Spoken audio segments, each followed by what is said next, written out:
എല്ലാവർക്കും നമ്മുടെ ഒരു പുതിയ വീഡിയോയിലേക്ക് സ്വാഗതം. നമ്മൾ ഇന്ന് ചെയ്യാൻ പോകുന്നത് റെസിപ്പി വീഡിയോ ഒന്നല്ല, എങ്ങനെ 6 രീതിയിൽ സിമ്പിളായിട്ട് സവാള അരിയാം.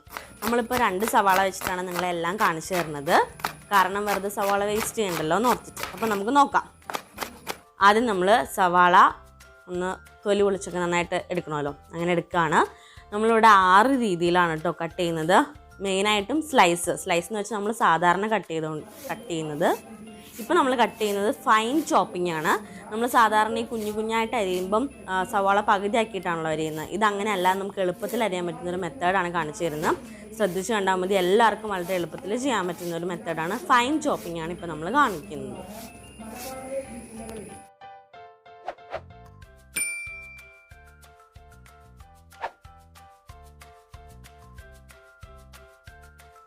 അപ്പോൾ എളുപ്പത്തിൽ നമ്മൾ ഫൈൻ ചോപ്പിങ് ചെയ്തിട്ടുണ്ട്. നിങ്ങൾക്ക് കാണാൻ വളരെ കുഞ്ഞതായിട്ട് നല്ല സെറ്റപ്പായിട്ട് വന്നിട്ടുണ്ട്.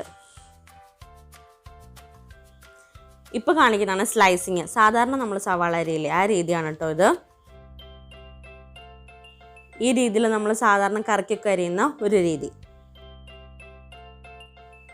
ഈ സ്റ്റൈലാണ് ഫൈൻ ക്യൂബ്സ്. നമ്മൾ സാധാരണ സലാഡിനൊക്കെ അരിയില്ലേ, ആ ഒരു രീതിയാണിത്. ഫൈൻ ക്യൂബ്, ചെറിയ ക്യൂബായിട്ടുള്ളത്.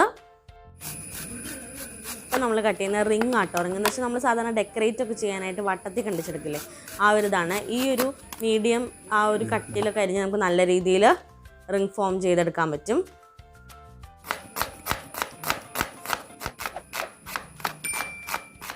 ഇതൊരു ടൈപ്പ് ഓഫ് സ്ലൈസിങ് തന്നെയാണ് കേട്ടോ.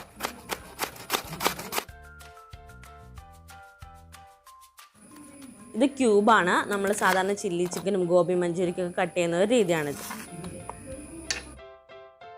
അപ്പോൾ ഇതാണ് നമ്മുടെ 6 types of onion cutting: slice, ring, fine slice, fine cube and fine chopping. അപ്പം നിങ്ങൾക്ക് ഈ വീഡിയോ എല്ലാവർക്കും ഇഷ്ടപ്പെട്ടെന്ന് വിശ്വസിക്കുന്നു. ഇഷ്ടപ്പെട്ടാൽ like, share, comment and subscribe ചെയ്യുമ്പം അടുത്തുള്ള ബെല്ലൈക്കണും കൂടി ഒന്ന് പ്രസ് ചെയ്യുക. നിങ്ങളുടെ എല്ലാവരുടെയും സപ്പോർട്ട് ഞങ്ങൾക്ക് വളരെയധികം ആവശ്യമാണ്. അപ്പം അടുത്ത വീഡിയോ വരുന്നത് വരെ എല്ലാവർക്കും ബൈ. Thank you.